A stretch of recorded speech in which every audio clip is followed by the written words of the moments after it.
Hello, fellow therapists. This week, I'm going to be answering the question of how many clients per week do I see in private practice? For those of you who don't know me, my name is Kelly Stevens. I teach therapists how to build successful private practices. You can learn more about that below. But right now, let's get into how many clients per week do I really see in private practice. Now, the answer to this question really is kind of that age-old therapist answer, which is it depends. So over the last really decade in private practice, I have seen anywhere between 5 clients per week and, I hate to break to you, but like 35 clients per week. And the number of appointments I have seen really has depended on the life phase that I'm in. And I use a few ways of determining what caseload I want to carry. So the very first thing I do at the very beginning of the year is I figure out how much I need to be earning in my private practice. And I really do this in kind of a work backwards format where I first figure out what my goal take-home pay is. I figure out what my tax savings needs to be every month. I figure out how many appointments per year on average I need to be seeing in order to make what my goal is. The reason I start here is because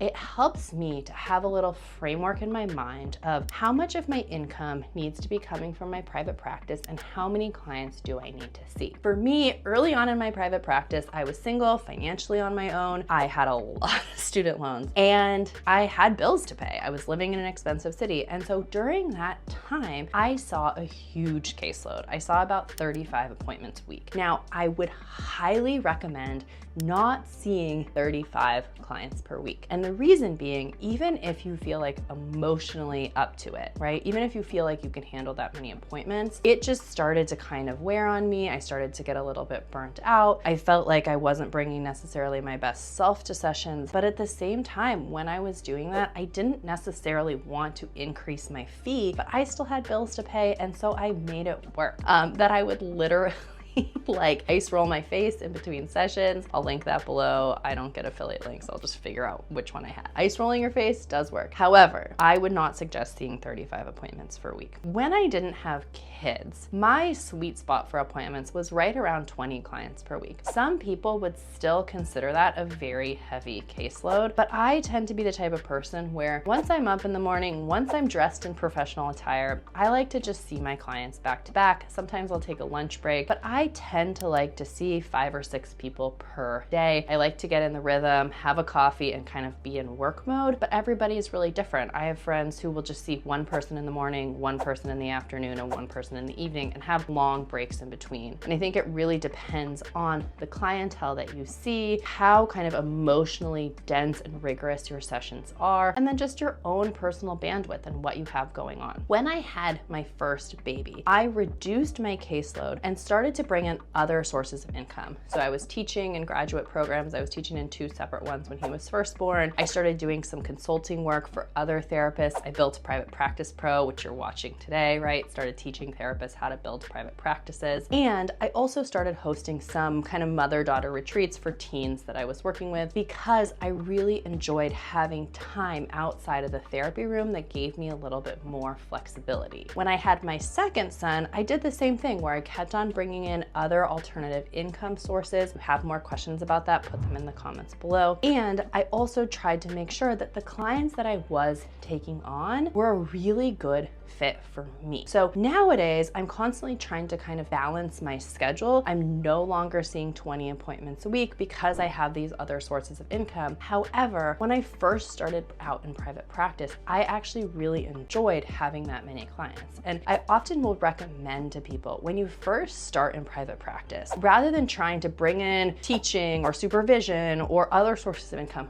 first get really good at just building a caseload. Let that be your foundation that you build the rest of your business on. Get really good at your clinical craft by seeing clients. And then as you grow and develop and change in your profession, your caseload will change as well. I really hope this helps. Again, welcome to Private Practice Pro. My name is Kelly Stevens. Hope you stick around and like and subscribe.